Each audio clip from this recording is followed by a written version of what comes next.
Dahil hindi pa rin makatulog si Franco, ay muli na naman niyang tinignan ang account ng lalaking kanyang pinagseselosan.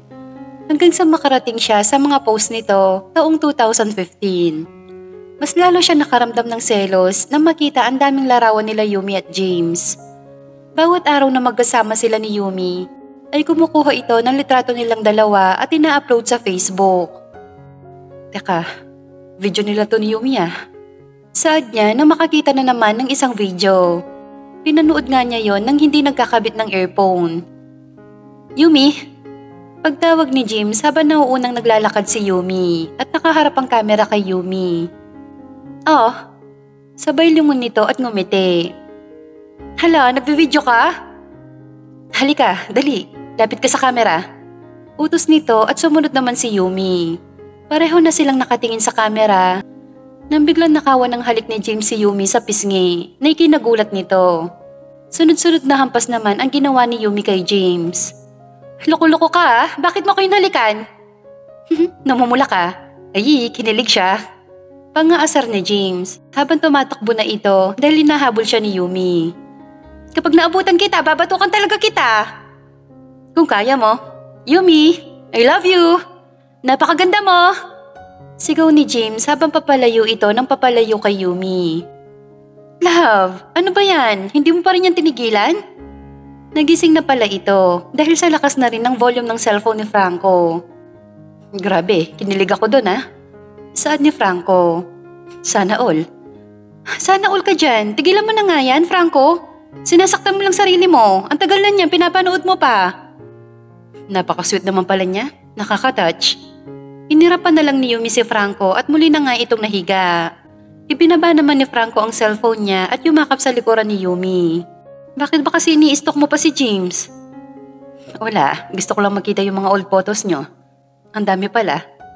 Halatang mahal na mahal ka niya. Ninakawan ka pa niya ng halik at halatang kinilig ka. Napakamot naman si Yumi sa ulo at humarap kay Franco. At nagtagpo ang mga mata nila.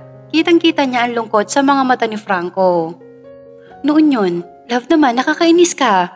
Kung sa kanta ni Jovit Valdivino, may too much love will kill you.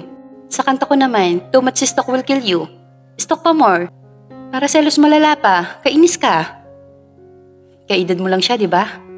Oo, magka-birthday din kami. Wow, soulmate. Match na match, parang posporo. Tugod nito, kaya naman natawa si Yumi. Bakit ka natatawa? I'm serious. Seryosong sabi ni Franco. Kaya naman napahinto sa pagtawa si Yumi at pinipilit na wag muling matawa. Sabi mo kanina hindi ka magsiselos. Bakit ngayon halatang nagsiselos ka na? Nagsiselos ka no? Ew, ako? Magsiselos? Hindi no? Mayabang na tugon nito. Bakit nagkakaganyan ka? Kasi nga selos na selos ako. Hindi alam ni Yumi kung maawa ba siya o matatawa. Napaka-cute mong magselos. Sabay pisil niya sa ilong ni Franco. Kunwari ka pa, mas cute siya. Wow, isang Franco de la Vega, nagsiselos kay James Ferrero, parang tingi. Alam mo ba ang doktor na siya? Talaga? Grabe ah, mas nauna ka pa nakatuklas sa akin. Iba talaga kapag stalker, no? Hindi mo alam? Hindi, matagal na kaming walang communications. Simula nung graduate kami. Tsaka nagpalit na rin akong FB account at hindi ko na siya friend dito. So, mula noon hindi mo na siya nakita? Umiling-iling lang si Yumi. Baka this month magkita kayo. Excited yan? Sira, bakit naman ako may excite? Dahil magkikita mo ulit yung first love mo. Naks, may Eric na, may James pa. Parang tanga siya oh. Nasama pa si Eric sa usapan. Alam ko naman na gusto ka ng boy best friend mong yun eh. Tumigil ka na nga, mas gusto ko na lang matulog ulit kaysa kausap ka. Ay, umiiwas siya kasi totoo. Ay, selos siya. Itulog mo na yan. Nakakatuyo ng sipon yan. Love, may iba pala ako. Ano na naman? Sino naman lalaki yung tutukso mo sa akin? Lalaki talaga? Ano nga? Bukas, check up mo. Samahan kita sa friend ni Mami. Kay Tita Crizel. Sige ba love, ang sarap naman nun. Unang check up ko tapos kasama kita. Siyempre naman. Bawat check ups mo, sasamahan kita. I love you. I love you too. Tulog na tayo ha? Sige, tulog ka na ulit. Ikaw? Hindi ko pa tapos panoorin yung shoot ng video nyo eh. Kainis ka talaga. Sabay sabunot niya kay Franco. Aray, joke lang naman. Ito na, matutulog na rin. Nakagayak na nga si Yumi para sa check-ups niya ngayong umaga. Pero habang paalis sila ay may tumawag kay Franco. Love, sorry. Pwedeng kay Jovan ka na magpahatid sa clinic ni Tita Crisel? May kailangan lang kumpirmahan ng mga papers sa office.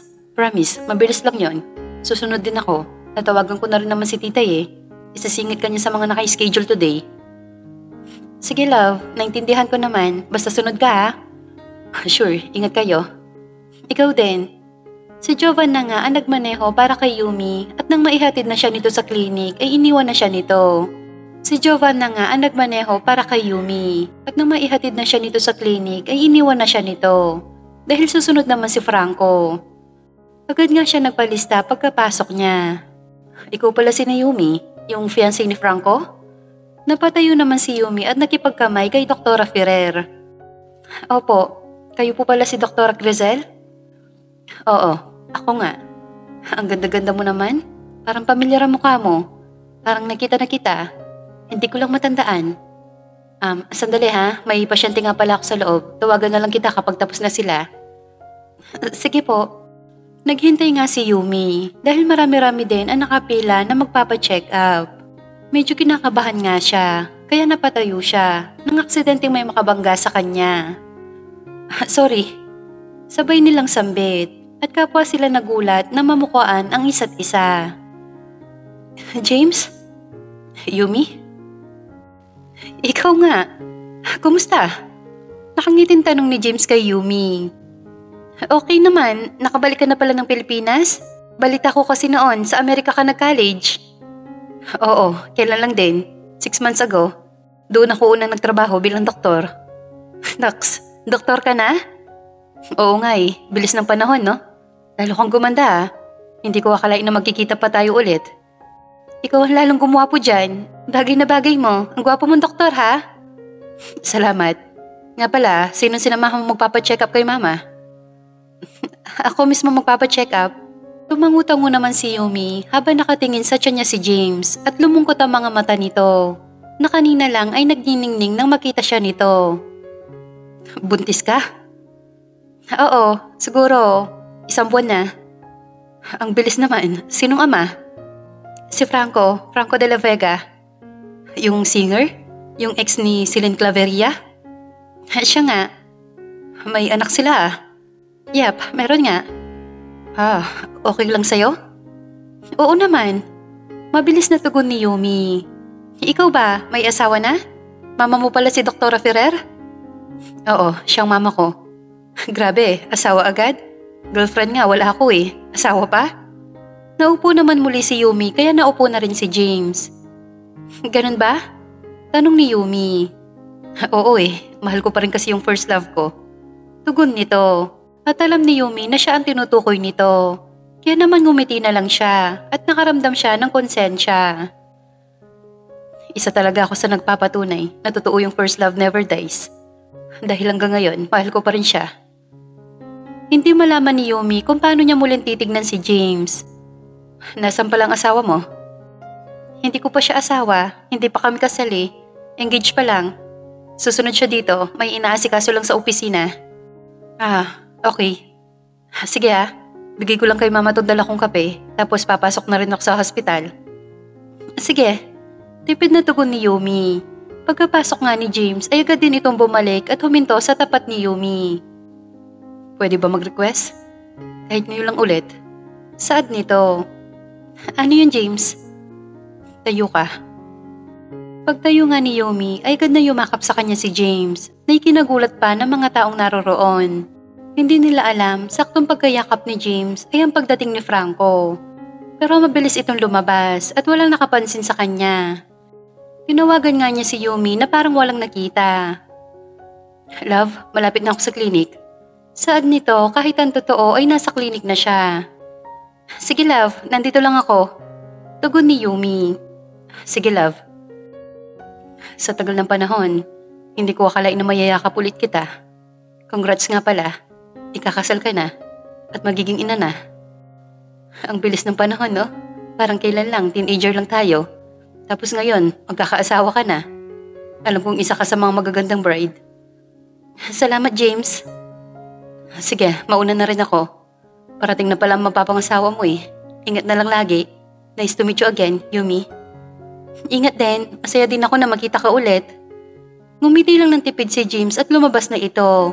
Nakasalubong nga ni Franco si James at nagkatinginan sila nito. Kapwa sila napahinto at tinignan ng kabuuan ng isa't isa. Pero agad ding umiwas ng tingin si Franco at dumiretso na kay Yumi. Si James yata yun, love. Saad niya pagkalapit niya kay Yumi. Oo love, siya nga. Ngumiti lang si Franco at kinapaan siya ni Yumi. Baby, magpapacheck up na si Mami. Excited na kami makita ka. Saad ni Franco. Nagtaka naman si Yumi kung bakit tila wala kay Franco na makita si James. Samantalang pinagseselosan niya ito. Love, mama pala ni James si Dr. Ferrer. Ha? Si tita? Anak niya si James? Oo, yun yung sabi ni James eh. So, siya yung sanggol noon nung nagpunta kami ni Mami noon kila Tita Crizel? Siya na pala yun? Akala ko alam mo talaga na mag-ina sila. Hindi love, ngayon ko lang nalaman na yung James na anak ni tita at yung suitor mo ay iisa pala. Nagulat nga ako kung bakit nandito siya eh. Yung pala mama niya si Doktora. Hanggang sa natawag na nga ang lahat at si Yumi naman ang tinawag. Pareho nga silang pumasok sa loob ng klinik ni Doktora Ferrer. Franco, ang tagal din nating hindi nagkita ah. Kumusta na mami mo? May balita ba kayo sa kanya? Wala nga po tita eh. Kinalimutan na kami nun. Hindi naman siguro. Siyempre mga anak kayo nun. Anak na matagal niyang iniwan at pinabayaan. Naintindihan ko kung may sama ka na loob sa mami mo. Normal naman yan. Iniwan niya kayo eh. Nga pala, kailangan ulit ni Yumi ng pregnancy test para makasiguro tayo. Nag-positive nga ulit ito. Kaya namang kumpirmado talagang buntis si Yumi. Congrats Franco, madadagdagan na anak mo. Pareho pang panganay. Oo nga po eh. Kailangan niya ng bed rest ha? Reresetahin ko siya ng vitamins. Sige po tita. Nga pala, nakasalubong ko si James. Doktor na pala. Nung makita ko siya noon, sanggol pa. Oo nga eh, ang bilis talaga ng panahon. Parang ikaw. Parang kailan lang, ang bata-bata mo pa. Ngayon naman, magiging 2 na anak mo. Lalo kang gumwapo, iho. Naku, mas gwapo naman si James mo, tita. Gwapo nga, takot naman sa babae. Babae na nga naliligaw eh, pero ayaw talaga. Hinihintay yung first love niya. Sabay tawa nito. Pareho naman nagkatinginan sila Yumi at Franco. Matanong ko lang tita, yung first love ba ni James, binalikan niya? Nagkita ba ulit sila? Tanong ni Franco kay Doktora na ikinakunot ng noo ni Yumi. Binalikan ni James, pinuntahan pa nga daw niya sa bahay nila eh. 2 beses yata, kaso wala na doon. Lagi niyang hindi naaabutan. So, sa'yo na po talaga yon? No, tita? Na dapat mag-move on na nga siya. Matagal na rin naman yata yon. Lagi ko nga sinasabi kay James yon, pero ayaw talaga eh. Mahal talaga niya yung nililigawan niyang yon. Pakiramdam ko naman, pinaasa lang siya ng babae. Pero hindi talaga siya gusto. Ay, sa mga kabataan nga naman. Kapag nakita ko yung babaeng yon, sasabunutan ko talaga siya. Masyadong malalim ang iniwan niyang sugat sa anak ko na hanggang ngayon hindi naghihilom.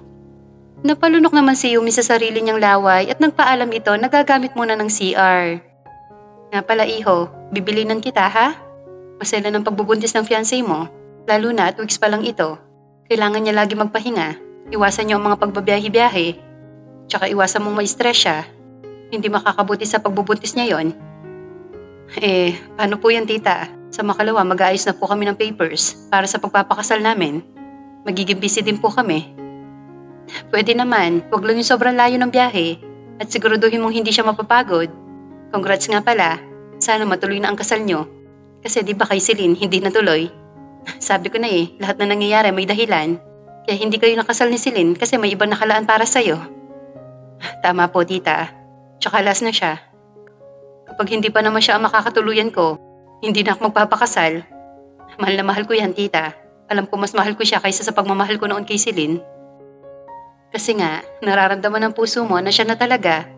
Basta, every check-ups niya ha, samahan mo siya. Yun din ang gusto ng babae, yung sinasamahan sila ng asawa nila. Habaan mo din ang pasensya mo kasi nga buntis siya. May mga pagbabago talaga. Salamat po, tita. Bakit parang ang tagal niya? Hindi ko nga din po alam eh. Sige tita, puntahan ko na rin po siya para makauwi na rin po kami. Sige, yung vitamins niya, huwag mong kakalimutang bilhin. Opo tita, salamat po ulit. Pagkalabas nga ni Franco ng clinic, ay siyang pagbalik din doon ni Yumi. Tapos na? Tanong nito. Tapos na? Ikaw ba? Tapos nang umiwas? I mean, mag-CR? Tara na love, uwi na tayo. Sabay akbay niya kay Yumi palabas. Hindi na nakapagsalita si Yumi. Nagugutom ka ba love? Kain tayo. Wala akong gustong kainin eh. Sa bahay na lang siguro tayo kakain. Okay love. Pansin ni Franco ang pagiging tahimik at pagkatamlay ni Yumi. Batid niyang dahil yon sa mga napag-usapan kanina. Kung iniisip mo yung sinabi ni tita, huwag mo nang isipin yung love. Tsaka hindi naman totoong pinaasa mo si James, di ba? Kasi minahal mo din naman siya. Tumingin lang sandali si Yumi kay Franco at dumiretso na ulit ito ng tingin sa daan. Pinili na lang din ni Franco na manahimik na lang hanggang sa makauwi nga sila. Magbihis ka na love, magpapahanda na ako ng pagkain kila Nida. Saad nito pagkapasok nila sa kwarto.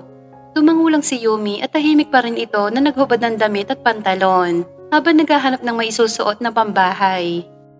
Kanina ko pa napapansin na tahimik ka. May problema ba love? Tanong ni Franco. Ngumiti lang ng tipid si Yumi at nagsuot na ito ng pambahay. May kasalanan kasi ako. Tugon nito habang mailap ang kanyang mga mata. Ano naman yung love? Ayoko sanang sabihin kasi alam ko magsiselos ka at magagalit. Pero sabi mo dapat lahat ikukwento ko, di ba? Tumangutang mo naman si Franco at yumakap sa kanya si Yumi. Nagkita kami, di ba? Nagkausap din at niyakap ka niya? Napabitaw si Yumi sa pagkayakap kay Franco. Nakita mo? Yes, nakita ko. Niyakap ka niya. Pero ang sabi mo malapit ka pa lang sa klinik noon. Nandun na ako. Lumabas lang ako kasi hindi ko kaya makita na may umayakap sa mahal ko. Sabay patak ng luha nito. Kaya ako tumawag para mabitawan ka niya. Kanina pa gustong sumabog ang dibdib ko dahil sa selos. Pero hindi yun yung tamang lugar para ilabas ko yung selos ko. Love, sorry. It's okay. Wala ka namang kasalanan eh.